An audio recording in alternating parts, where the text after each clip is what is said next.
Hello नमस्कार दोस्तों, स्वागत है आपका हमारे चैनल पर। आज हम बात करेंगे रामायण की एक ऐसी कथा की जो अक्सर कम जानी जाती है। माता सीता द्वारा सूर्य पूजन। इस कथा में गहरा आध्यात्मिक अर्थ है और यह हमें सिखाती है भक्ति, श्रद्धा और निष्ठा की भक्ति। रामायण त्रेता युग में घटित एक महाकाव्य है जिसमें भगवान राम, माता सीता और लक्ष्मण आदि प्रमुख हैं। माता सीता राम की पत्नी है। उन्हें पवित्रता, धैर्य और भक्ति की उत्कृष्ट प्रतीक माना जाता है। यह कथा उस समय से जुड़ी है जब राम और सीता अयोध्या लौटे या राज्याभिषेक हुआ था। ऐसा माना जाता है कि छठी तिथि के दिन उन्होंने सूर्य को अर्घ्य दिया था। लोक कथाओं और छठ पूजा से जुड़ी मान्यताओं में पाया जाता है कि छठ पूजा के आरंभ में एक कारण यह भी है कि राम सीता द्वारा सूर्य को अर्घ्य दिया गया था। मित्रों, यह कथा हमें याद दिलाती है कि अब हम जानेंगे पूरी इसकी कथा। तो अगर अभी तक आपने चैनल को लाइक, शेयर और सब्सक्राइब नहीं किया है तो सबसे पहले चैनल को लाइक, शेयर और सब्सक्राइब करें। माता सीता द्वारा सूर्य पूजन की यह कथा छठ पूजा की उत्पत्ति से जुड़ी सबसे पवित्र और प्रसिद्ध मान्यता मानी जाती है।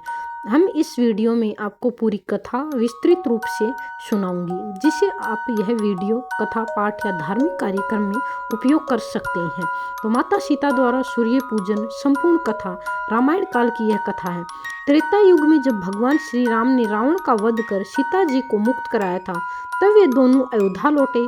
संपूर्ण अयोध्या नगरी उस समय दीपों से जगमगा उठी। यह वही दिन था जिसे आज हम दीपावली के रूप में मनाते हैं। राज्याभिषेक के बाद छठे दिन षष्ठी तिथि को माता सीता ने सूर्य देव की पूजा और अर्घ्य देकर एक नया व्रत प्रारंभ किया, जो आगे चलकर छठ व्रत या छठ पूजा कहलाया। राज्याभिषेक के बाद अयोध्या में उत्सव का माहौल था। सभी लोग हर्षोल्लास में थे, पर माता सीता ने के हृदय में गहरा भाव उमड़ा। उन्हें लगा कि सुख, राज्य और यह जीवन सब कुछ सूर्य की कृपा और ईश्वर के आशीर्वाद से ही संभव हुआ है। एक दिन प्रातःकाल सीता जी ने स्नान कर शुद्ध वस्त्र धारण किया। फिर उन्होंने अपने हाथों में गंगा जल भरा कलश लिया और पूर्व दिशा की ओर मुख कर सूर्य की पहली किरण का स्वागत किया।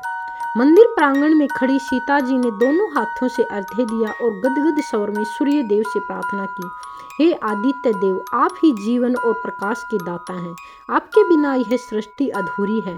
आप ही के तेज से ये धरती, आकाश और प्राणी जीवित है। जैसे आपने भगवान राम को धर्म की रक्षा करने की शक्ति दी, वैसे ही हमारे राज्य में सुख, शांति और धर्म की स्थापना सदा बनी रही। सूर्य की किरणें उस समय सीता जी के मुख पर पड़ रही थी।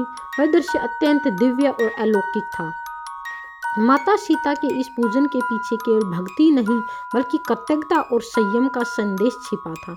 उन्होंने यह पूजा केवल भगवान सूर्य के प्रति आभार स्वरूप नहीं, बल्कि समस्त प्रकृति और जीवन ऊर्जा के प्रति श्रद्धा के रूप में की थी। कहा जाता है कि उस दिन से कार्तिक मास की शुक्ल पक्ष की षष्ठी तिथि को सूर्य देव और छठी मैया की पूजा का प्रचलन आरंभ हुआ।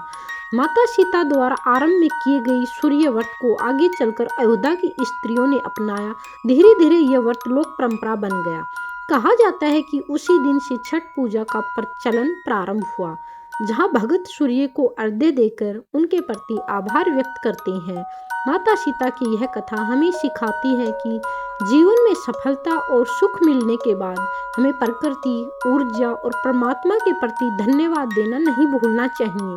सूर्य देव केवल प्रकाश के देव नहीं है, वे जीवन, स्वास्थ्य और संतुलन के प्रतीक हैं। सीता जी ने ये पूजा कर बताया कि जब भी जीवन में नया प्रारंभ हो, पहले सूर्य को प्रणाम करो, क्योंकि हर नई सुबह उसी से शुरू होती है।